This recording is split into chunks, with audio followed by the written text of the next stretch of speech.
This is CGTN, China Global Television Network.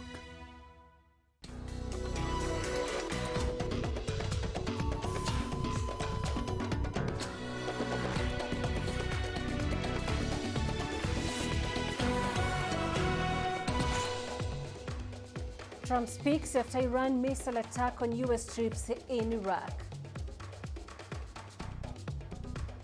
Leaders from Turkey and Russia are calling for ceasefire in Libya by January 12 midnight. And Al-Shabaab claims responsibility for car bomb explosion that killed at least 4 people in Somalia. Hello and thank you for joining us on Africa Live. I am Peninah Karibe. In studio with me is Ucha with a look at what's coming up in business news. Thanks, Peninah. And here's a look at what's coming up on Africa Live Biz. Iran to investigate black boxes of the crashed Ukrainian plane internally and not hand them over to the U.S. And international airlines reroute their planes following Iran's attack on U.S. bases in Iraq. Of course, all that coming up within the program. For now, back to you, Peninah. Thank you, Che. Iran will never be allowed to own nuclear weapons. That was the opening statement from U.S. President Donald Trump a few minutes ago. The U.S. leader spoke from the White House after Iran launched missiles on U.S. facilities in Iraq. In his statement, Trump said no American or Iraqi troops were harmed in those attacks by Iran. He further added on to say that his country was unapologetic for launching airstrikes that killed Iranian Major General Qasem Soleimani. Trump has assured Americans that their soldiers are ready for anything, and he would be asking NATO to step up its involvement in the Middle East. The U.S. has also confirmed that it will impose new sanctions on Tehran. ISIS is a natural enemy of Iran. The destruction of ISIS is good for Iran, and we should work together on this and other shared priorities. Finally, to the people and leaders of Iran, we want you to have a future, and a great future, one that you deserve, one of prosperity at home and harmony with the nations of the world. The United States is ready to embrace peace with all who seek it. All right, Jim Spellman is live for us in Washington for more on this. Jim, what is your make of that speech? It doesn't seem to answer all the big questions, like, for instance, what next? Well, I think what was significant here was that President Trump did not at all mention that there would be further military retaliation against Iran after the strikes that came in Iraq early on Wednesday. When you combine that with statements by the foreign minister of Iran saying that that completes their response to the killing of Soleimani and the fact that there were no U.S. casualties in them, it seems to be that President Trump was using the speech as a chance to talk tough, but essentially take this off-ramp and de-escalate things. So while we didn't hear any concrete steps about what's next, I think the most important thing here is neither side now is saying that they anticipate immediate military responses. That gives both sides a chance to exhale and try to figure out how to move this relationship forward. Back to you. Okay, so Trump also emphasized on the Iran nuclear deal. Can you tell us more? Yeah, so President Trump is really caught between two of his main objectives as president. On one hand, he has said that he doesn't want to get involved in any more endless Middle East wars. But on the other hand, he has vowed to dismantle this Iran nuclear deal that went into effect under President Obama, president before President Trump. So he withdrew the United States from that deal and has been trying to launch this maximum pressure campaign, they call it, largely of sanctions against Iran to try to force them back to the negotiating table so the White House can negotiate a larger, broader deal with Iran that would extend for a longer period of time. President Trump would like to see a new deal, and in the speech today, he directly called out the European countries as well as China and Russia, the other countries that are in the Iran nuke deal, calling for them to leave the deal as well to further increase the pressure on Iran, as well as with those new sanctions that were mentioned. Back to you. He also mentioned that the United States would want to see Iran have a prosperous future, live harmoniously with other countries in the world. Are we likely to see negotiations between these two countries soon? Yeah, so the real problem here from Tehran's point of view is that they don't want to begin negotiations until the sanctions are lifted. The White House view, of course, is they won't lift any of those sanctions and end this maximum pressure campaign until Iran agrees to a new deal. So I don't know what of the events that have happened in the last week or so will change that core dynamic. There was no indication in today's speech that President Trump was willing to make any accommodations like that to facilitate one-on-one negotiations, and we certainly haven't heard anything out of Tehran in the last few days indicating they were ready to sit down and talk. So it's not clear at all what the next step would be for negotiations that could really change the fundamental dynamic going on between Washington and Tehran at this point. Back to you. All right, Jim, thank you very much for that update. James Perlman, live for us in Washington. Earlier, Iran confirmed launching missile attacks on 2 bases housing American soldiers in Iraq.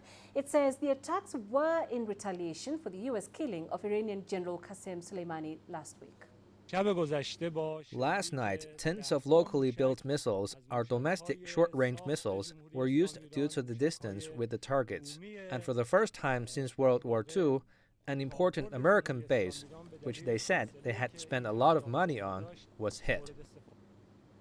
Meanwhile, Iran's supreme leader Ayatollah Ali Khamenei says Tehran's missile attacks are a slap in the face for the United States. He's also called on the U.S. to pull out its forces from the region. Now, the issue of vengeance or retaliation is a different issue. Well, we just gave them a slap in the face last night. This is a different story.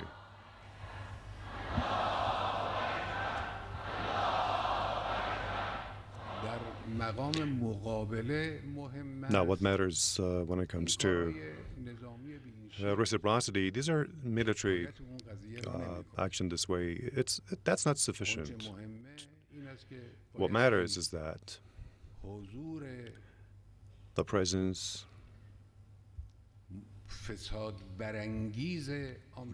of America that's a source of corruption in this region, that should come to an end.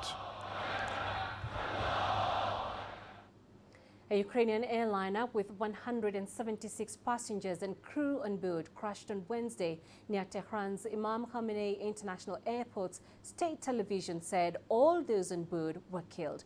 Starbus Nazari tells us more from the Iranian side. On the Iranian side, we have the total number of those killed on the plane is 170. 147 of them are said to be Iranians. But the issue here is that most of these Iranians are apparently part of the Iranian expat community in Canada. So whether these nationals, some of them have dual nationalities, and so on. So the figures are a little bit confusing at the moment. But we know for sure that 170 people, 170 passengers have died and 9 crew members. That's what the Iranian side has already released. And as for the cause of the crash, one Iranian official says a committee has been formed to investigate it. But initially, we had reports that it was it was due to an engine failure because of a engine combustion. So that also is an issue that has to be clarified later. But the Ukrainian officials have also said that they will send a team of investigators to Tehran to find out the causes of the crash. It is not yet clear whether the Iranian authorities will allow this or not, because in the past, most of the crashes that have happened in Iran were actually involved Iranian planes, and this is somehow the first incident of the sort. And given the current tensions going on in the whole region, it has to be, we have to wait and see whether the Iranian authorities will allow this or that they will lead the investigation independently. For more on this, we're joined by CGTN's Julia Chapman in Moscow. Julia, are there any details about that plane that crashed outside Tehran? Well, that's right. We've been hearing that 176 people were killed in that accident. And it was the first fatal crash of Ukrainian International Airlines. Has a good safety record, the airline. And indeed, we understand that the very plane that crashed went through a safety check just 2 days ago. So it's very unclear what indeed did happen. But the plane crashed very shortly after taking off from Tehran airport on its way to Kiev. It was carrying a number of passengers, mostly from Iran, but a significant number also from Canada. And we've heard a number of countries, a number of leaders from countries around the world, including Russia, where I am, expressing their condolences to Ukraine and to other countries for the crash that has happened in Tehran today. Julia, are there any details yet as to what could have caused this plane crash? Well, there is conflicting information about this. It's still very early to say what could have brought this plane down. Initially, the Ukrainian embassy in Tehran said that it could have been engine failure. They later deleted that particular part of the statement from their website. And the Ukrainian government itself has said it's far too early to tell what went wrong. And they had urged people to stop speculating what caused this crash. Of course, a very tragic accident, but many people say that it's very coincidental that this happened at the same time that Iran was carrying out missile strikes on U.S. U.S. bases in Iraq. Very coincidental timing, and there are certainly questions as to whether there was anything related, although certainly no evidence that that was the case so far. Ukrainian investigators have opened a criminal prosecution, but they haven't revealed who is involved in that, and they are certainly looking into a number of different possibilities, including pilot error and engine failure. And now Iran says it will not give the black boxes to Boeing. How is this likely to affect the investigation into the crash?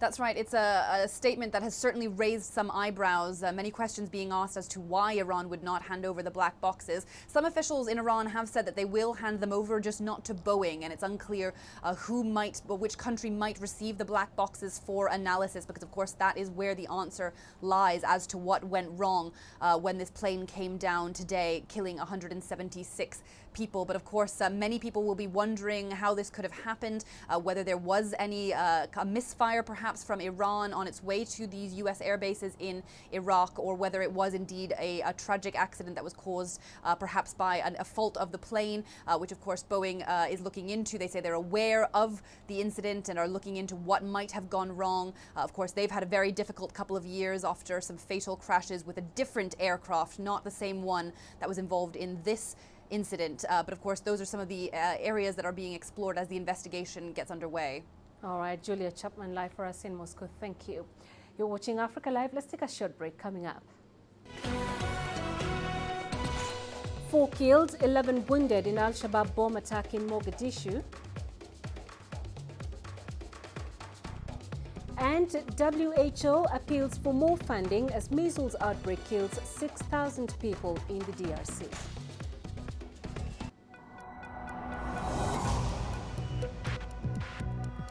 Each day, there are millions of stories. Each one can open new perspectives, new possibilities. Wherever you look, we are there to see, discover, explore. We put the pieces together to find what really matters to you, all around the world, all around the clock. Our reporters are at home across the globe. From our headquarters in Beijing and production centers in Washington, Nairobi, and London, China Global Television Network. Stories from across the globe, reaching people across the globe. CGTN. See the difference.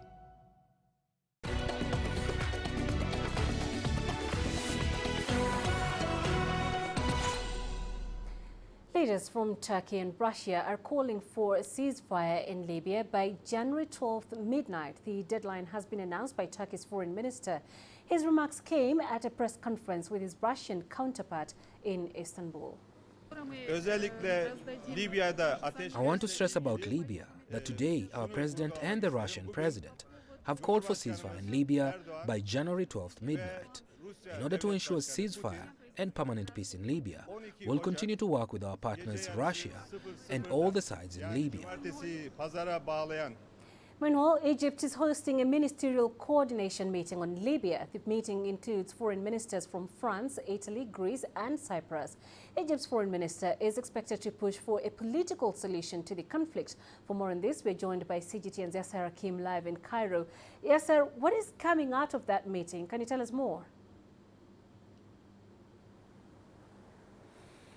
Yes, if I can sort of shorten everything, wrap up what the 5 ministers have talked about after their meeting has ended a while ago, simply that they all denounce the Turkish-Libyan maritime and security agreements that were signed last week concerning the Mediterranean Sea and the East Mediterranean, and which have opened the door for Turkey to send troops to Libya. They have denounced this and they called it as, they described it as illegal agreements that are not according to international law. They've also criticized Turkish policies in Libya and also describing it as destabilizing the area, when Turkey should be a country that helps to create stability in the East Mediterranean, to help in prosperity and economic development to the whole area. At the same time, they have called for the Berlin conference to be the main aspect in which a peace plan would be built on bringing both factions in Libya together to sit and talk about reaching a peaceful solution to the crisis. They insisted that only negotiations would be the right path for bringing peace to Libya rather than an escalation of violence, and that the 5 countries have in their meeting coordinated together a joint plan and a plan of action going forward regarding how to deal with Libya and regarding their stance during the Berlin conference, which will take place by mid-January. So that's kind of a wrap-up of what main points they have spoken about during their meeting in Cairo. All right, Yasser, thank you for that update. Yasser Hakim in Cairo. To Somalia, and Al-Shabaab has claimed responsibility for a car bomb that left 4 people dead in Mogadishu on Wednesday. Local police say a senior government official was among those that lost their lives in the bombing that took place at a checkpoint near Somalia's parliament. There has been a rise in activity in recent days by the Al-Qaeda-linked group, which has seen it inflict mass casualties in Somalia and neighboring Kenya. On Sunday, the group launched an attack on a U.S. military base in Kenya that claimed the lives of 3 U.S. citizens. In late December, 81 people were killed in a bomb attack in Mogadishu. Al-Shabaab also claimed responsibility for the bombing. The injured were taken to hospital for medication. As you can see, there is a cleaning process ongoing and the situation will return to normal. The terrorists always targeted civilians, and we hope the members of the public will closely cooperate with security agencies. Chinese Foreign Minister Wang Yi has wrapped up his 2-day visit to Egypt. Cairo is the first leg in his tour to Africa to kick off the new year. Yasser Hakim looks at the main activities of Wang Yi's second day in Cairo. Before his departure, Mr. Wang Yi met with his Egyptian counterpart Sameh Shoukry. Strengthening ties and cooperation topped the agenda of talks between the 2 officials. We stressed on the intention of China and Egypt in promoting their ties and raising them to a higher level. China has suggested to raise the relationship from the current strategic partnership to what is known as a common destiny, and we are working on this. There are multiple conflicts in the region, such as Yemen, Syria and Libya. But China and Egypt see eye to eye on how to deal with these crises to avoid an escalation. Our stance is that the political solution is the only solution for Libya and other countries. Foreign and military intervention and the use of force will always lead to escalation of violence and complicating matters. We have established a joint committee that Minister Shoukry and myself will head. It will plan and coordinate all forms of cooperation and policies between the two countries. The top officials also discussed economic cooperation and the Belt and Road Initiative. The two sides agreed on a quicker pace in finalizing the Belt and Road. We will work on a synergy between the Belt and Road and Egypt's Vision 2030. We will plan and expand the cooperation in this regard, including the Suez Canal Industrial Zone, the new capital, the railway sector, as well as the renewable energy projects and space. We agreed on strengthening efforts in supporting Egypt's development goals and economic reforms. Many Chinese companies will be investing in projects that develop the infrastructure, in addition to China's financial support in the form of loans and grants. Mr. Wang Yi had earlier met Egyptian President Abdel Fattah el-Sisi. Mr. Sisi expressed his deep respect to Chinese President Xi Jinping. He also said he looks forward to further boost the strategic partnership between both countries. The meetings with Egypt's top officials bring to end Mr. Wang Yi's visit to the North African country. Yes Hakim for CGTN, Cairo. The fourth tripartite technical meeting between Ethiopia, Sudan and Egypt has begun in the Ethiopian capital Addis Ababa. Water and irrigation ministers of these three countries are in attendance of this meeting, which aims to resolve contentious issues on the construction of the Grand Ethiopian Renaissance Dam. CGTN's Gurum Chala has more. There are mainly two agenda items on the tables of the water and irrigation ministers of Ethiopia, Egypt and Sudan, as they convene their fourth round of recent talks here in Addis Ababa. One is on the filling timetable of the mega dam, and the second on the overall operation of the dam itself. So far, three meetings here in Addis Ababa, Cairo and Khartoum were held, aimed at ironing out these differences, especially between that of Ethiopia and Egypt. Egypt's proposal of a fourth party intervention in form of a mediator is still not accepted. Ethiopia and Sudan agree the issues to be resolved are technical and only experts' talks can provide solutions. In all the meetings, however, representatives of the U.S. Treasury and World Bank are in attendance with a role of observers.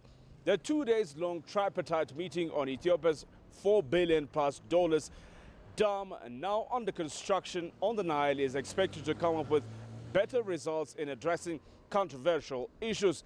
Grumtala CGTN, Addis Ababa, Ethiopia. The death toll of the measles outbreak in the Democratic Republic of Congo has now exceeded 6,000.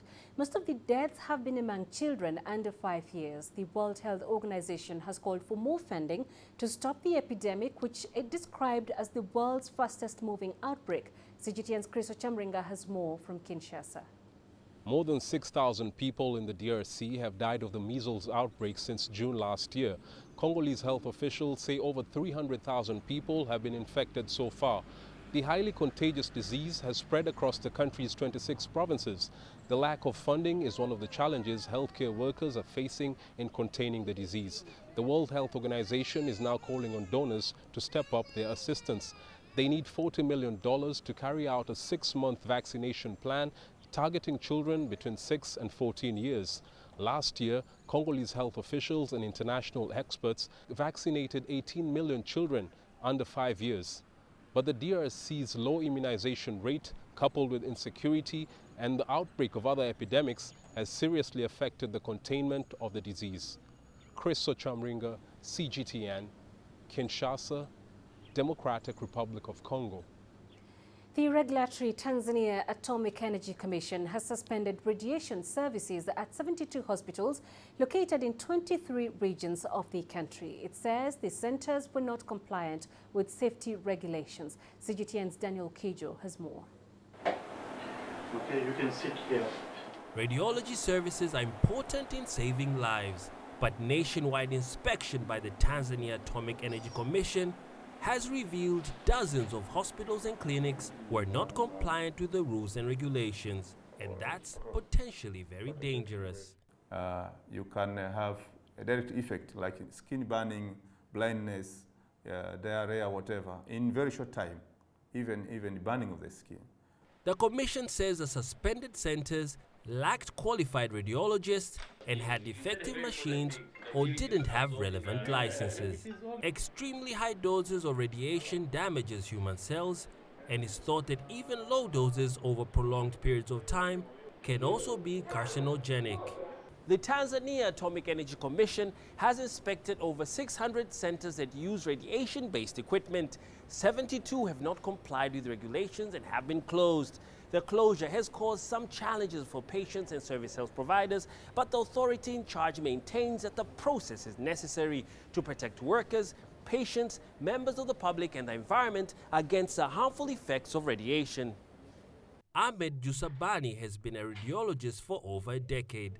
He says world-class radiology equipment is expensive, and to save cost, some businesses don't invest in qualified staff. Probably there is some financial challenge as well. And it's mainly because people want quick results, quick money, and they don't plan for these services.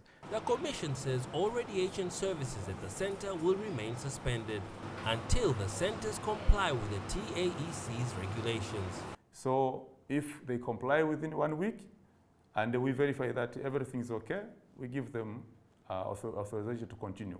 If it takes them 2 years, 3 years, but it's up to them. The closure just requires them to stop until everything is okay. Using radiological equipment does involve a level of risk. Authorities in Tanzania hope that by enforcing safety regulations, they can keep that risk to patients as low as possible. Daniel Kijo, CGTN, Dar es Salaam. You're watching Africa Live. Let's now catch up with the day's business news. Uche joins us with the latest. Thanks, Peninah. And coming up on Africa Live Biz. Iran to investigate black boxes of the crashed Ukrainian plane internally and not hand them over to the US. And international airlines reroute their planes following Iran's attack on US bases in Iraq. Africa is the nexus of enterprise, and global business will tell you why it matters. From the mega investment projects to multi-billion-dollar mergers and acquisitions. Africa today collects, just in terms of revenues from taxes alone, $545 billion a year. If you take 10% of that and you devote it to the energy sector, problem solved. All this on Global Business, weekdays at this time on CGTN.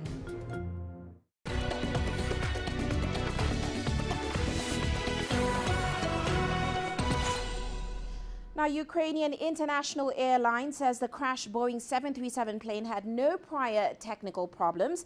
The passenger jet crashed minutes after taking off from Tehran's main airport on Wednesday. It killed all 170 people on board. Now, the airline says that the 2016 built plane had no faults when it was last checked on January 6th. The plane had been delayed from taking off from Imam Khomeini International Airport by almost an hour. Here's CGTN's Alexandria Majala with more. Following the crash of Ukraine International Airlines flight PS-752 shortly after takeoff from Tehran on Wednesday, Iran announced the recovery of the Boeing 737's 2 black boxes. Iran's civil aviation organization says that based on global aviation rules, it was the right of the country where air crashes occur to carry out the investigation, adding that they will not hand over to the U.S. the recovered black boxes of the Boeing 737 that crashed and killed all 176 passengers and crew.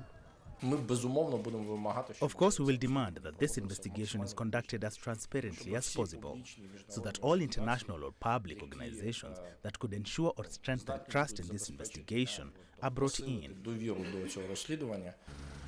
While the crash is suspected to have been caused by mechanical issues, airport authorities claim it passed inspection. The plane was manufactured in mid-2016.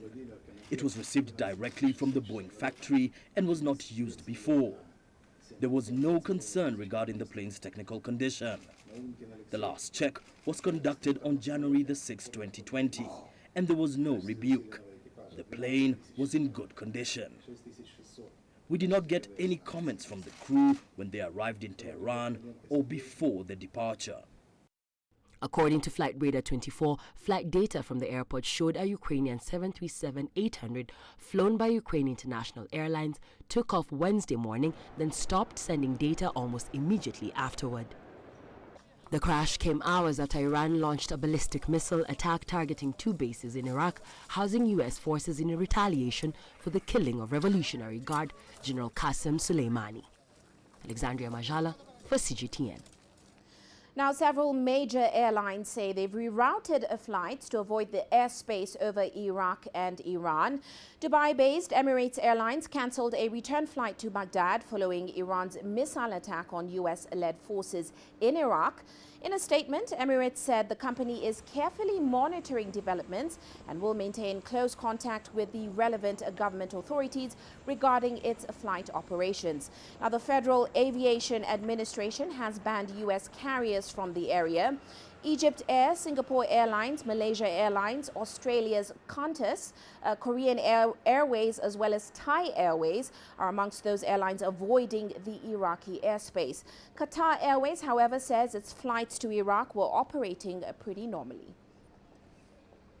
An energy minister of the United Arab Emirates, Suhail Al-Mazroui, says he does not see immediate shortages in oil supply. He says that supply has been maintained in past times of war. He was speaking to reporters in Abu Dhabi at the Gulf's Intelligence UAE Energy Forum.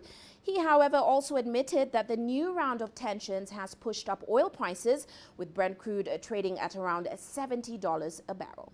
My expectation that we will not see a war, and hopefully not see a war. This is definitely an escalation among the United States, which is an ally, and Iran, which is a neighbor. But when we like or we don't like Iran, Iran is a neighbor. We are very close to Iran, and the last thing we want is another tension in the Middle East. We are all hoping for de-escalation. I think wisdom will prevail despite the tension. Let's not exaggerate what is happening. There is no risk that we have seen to the Strait of Hormuz or the movement of oil yet. Well, heading back to the continent now, South Africa's seasonally adjusted Purchasing Managers Index edged lower at a 47.1 index points in December. That's compared to 47.7 index points recorded in November. Now, APSA records that new sales orders and business activity did slump due to the scheduled power cuts in the country. The index, which gauges manufacturing activity, paints a bleak picture of the performance of South Africa's manufacturing sector. Now, through the year, the headline PMI only managed to edge above 50 points for 2 months in the year. APSA confirmed that some respondents for the December survey indicated production was lost due to the load shedding scheme, which was implemented by state-owned power utility Eskom. And still in South Africa, 2020 didn't start off on the most positive note that many at Eskom had been hoping for. This, of course, after President Cyril Ramaphosa promised no load shedding until 13th January. Now, the power utility blamed a faulty coal conveyor belt system at the incomplete Medupi power station for the most recent blackout. Here's Angelo Coppola with more.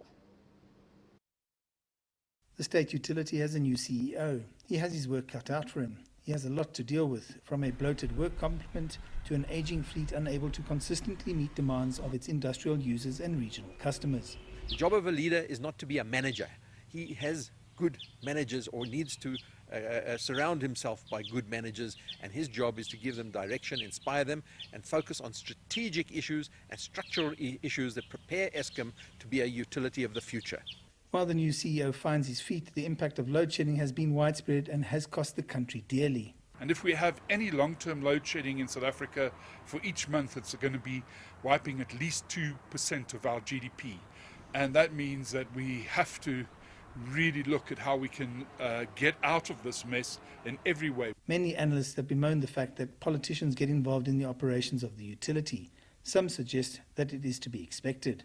When the organization's performance is failing, it's like an open invitation for politicians to want to get involved in the engine room, because they are under enormous pressure politically from their constituents, from their members, their parties, to find out what is going on. So really it's up to Eskom to get that engine performing properly if it wants to keep the politicians out of the engine room. The shareholder has been trying to find solutions. In December, the Minerals Minister made an urgent call for suppliers of renewable energy to submit short-term solutions. We'll probably have to go and look at if we can't get, for example, barges or power ships into our harbours to help us out in the meantime. But it is certainly the biggest risk for South African business, for South African government and for the South African economy as a whole. While the utility struggles to find short-term and longer-term solutions, it's emerged that the Eskom board has requested over $70 million from its regulator to pay staff an additional so-called 13th or bonus check, something that is sure to irk consumers as they suffer under load shedding. I'm Angelo Coppola for CG10 in Johannesburg, South Africa. Well, let's head to Nigeria now, where a trained nutritionist, Oluwatoyin Onigbanjo, is getting creative in her kitchen. Oluwatoyin was inspired by her fussy toddler who would only eat meals which were served in an artistic and animated way. She now runs August Secrets, which is a company that creates unique recipes for children in order to help curb malnutrition in Africa. Oluwatoyin Onigbanjo is shopping for vegetables at a market in Nigeria's commercial capital, Lagos. She runs August Secrets, a company she started in 2016 that develops healthy meals for children using locally sourced ingredients. I'm here to shop for vegetables and fruits to make amazing, healthy foods for the kids. You know, they're on holidays, so it gives me time to make this healthy food for them again. She likes to incorporate food art in her creations to attract and hold the attention of children who are mainly fussy feeders. Food should not just be eaten, food should also be good to look at, you know, let alone talking about children who love to play. So when my son, you know, Jaden wasn't eating well, you know, it was, you know, the first point for me to start, you know, making creative food, and that worked. So that was what inspired me to make food art, and I've been doing it. Having studied public and international relations, Oluwatoyin exploits the power of social media platforms to publicize her company by posting tantalizing photos of her meals to inspire her followers. The parenting has gone beyond just forcing children to do things. But when you're creative, when you take your time to really try to understand the reasons they do certain things, you'll be able to be a better parent. You know, so that's why, you know, for food, it's really important for me to, you know, make the food fun. And then if you don't eat it after that time, then I can discipline you. But when I make the food really creative, it's likely that, you know, the children would like it. My mommy knows that I don't like vegetables, so she makes my food like this, and I love it. My favorite recipes. And based on such unbiased feedback, in 2017, she published her children's recipe book, August Secrets Simple Meal Plan, which showcases unique and fun meals for children aged between 6 months and 5 years. The book has sold over 5,000 copies. I know it's really hard. A lot of moms tell me, no, I've done everything. But the truth is, it's not all the time. You need to try, or you don't need to use your experience for your first child to judge your second child. The most important thing children need to see, they don't need to see perfect parents. They only need to see a parent who is making an effort. The moment they see that you're making an effort, today, 2 days after, 3 days after, you'll be amazed at how they'll start taking their healthy food after some time. It's ready to be taken off. Oluwatoyin also runs a kitchen where she produces packaged meals and cereals for children sold in Nigeria, Ghana, the UK and the United States. Beryl Oro, CGTN. Well, that's all for now on African Live Biz, but coming up later on Global Business Africa, we'll be delving further into the situation in the Middle East and what impact this is expected to have on the global economy. All that coming up top of the hour. For now, back to you, Peninah. Thank you, Uche. You're watching Africa Live, still ahead. An ethnic cultural festival in Johannesburg seeks to boost China-Africa relations. Join us in Global Business and see Africa through our eyes. He reached out to all stakeholders. He spoke to everyone. which meant that sometimes he was sitting around the table with characters that you could describe as slightly unsavory. He spent a lot of time with persons that many considered to be at the root of problems. History has shown that his position was correct because he was against the war in Iraq purely because he didn't believe there were weapons of mass destruction, and I think we still haven't found them.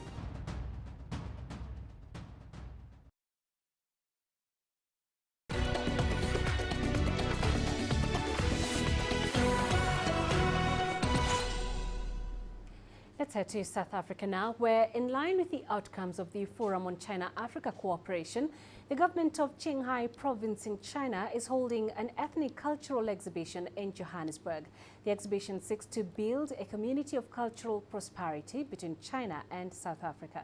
Sejitienzo Lisanjamela brings us the details. The exhibition showcases the picturesque scenery of the vast Qinghai province, further showing folk customs and the remarkable achievements the province has attained in socio-economic development. Qinghai is a so beautiful place and so many things, worth to see. So I think this is a very good opportunity for the delegation to bring this opportunity to us. Let us know Qinghai and understand Qinghai better. The display also showcases ecological conservation, cultural heritage protection, and ethnic unity. The exhibition also serves as part of an ongoing effort to enhance people-to-people relations and cooperations between the communities of the two countries. Especially the similarities we can compare with the Institute and the places like mining and everything. So we want more and more of the South African people to come to Qinghai and to make more of these experiences in the future and working together, especially to highlight the Qinghai natural, cultural and minority heritage to South Africa. And it's very terrific for us to particularly be here. Qinghai is a landlocked province in northwestern China. Named after Qinghai Lake, the largest lake in China, Qinghai is one of the least populated provinces in China. In fact, the province has the second smallest population out of all the Chinese provinces, and it prides itself in having a highly diverse population. Yudi Sanjamela for CGTN in Johannesburg, South Africa. Online learning has become so important and popular. Two young Nigerians have combined the power of technology with storytelling by developing an innovative e-learning app that tells African children stories in their native language. CGTN's Deji Badmas has that story. When Dominic Onyekachi's sister asked him to read a story to his niece, little did he know that simple request would drive him to create what is today an innovative educational app. So you can read these ones now. Dominic searched his sister's mini library at home, and none of the storybooks he found there caught his fancy. None of the books reflected African societies, and none has black characters, which is what Dominic wanted. So I took one day, I went to the markets, and there were tons of stories in the markets, but very, very few African stories. So after like 4 hours of scouring bookshops in Balogun, I think, I could only get one story that was African. It was even African animals, not even people, for instance. So I felt that was problematic, so I decided to write a story for her. So when I wrote the first story and got my friend, my other co-founder, to illustrate it, she liked it. Her friends liked it too. I wrote another one. And I decided that it's a problem that I didn't need to solve only for my niece. It's a problem that a lot of girls, a lot of boys all over Africa and Nigeria had too. So I decided to develop a lot of these stories and put it on an app, make it available in multiple indigenous languages so that people everywhere and anywhere can access the stories. That app is now known as Akidi and has about 30 books with around 2,000 subscribers since its soft launch in September 2019. And despite just being in its testing phase, Akidi is already the biggest e-library of books in indigenous languages in Nigeria. A narrative in a story can go a long way in shaping the mind of children.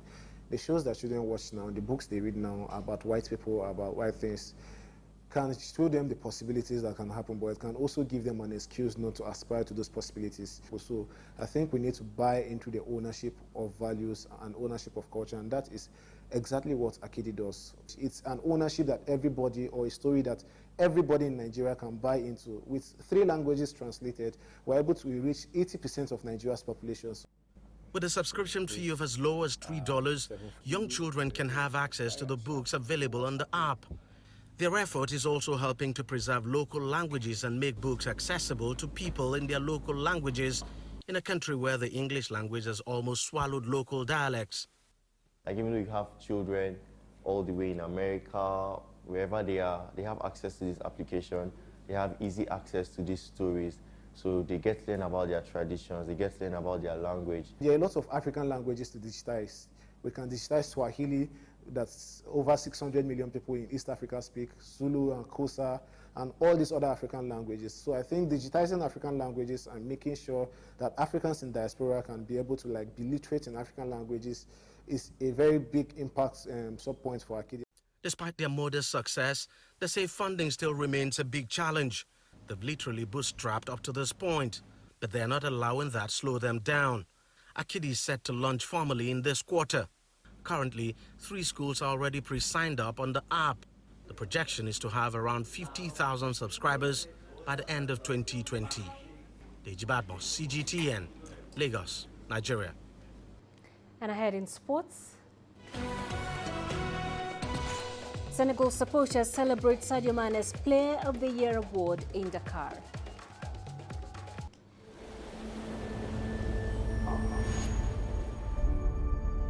How would you create your legend? On the fields, on the tracks, in the arenas of Africa. Were you born to be a player? Could this moment be yours?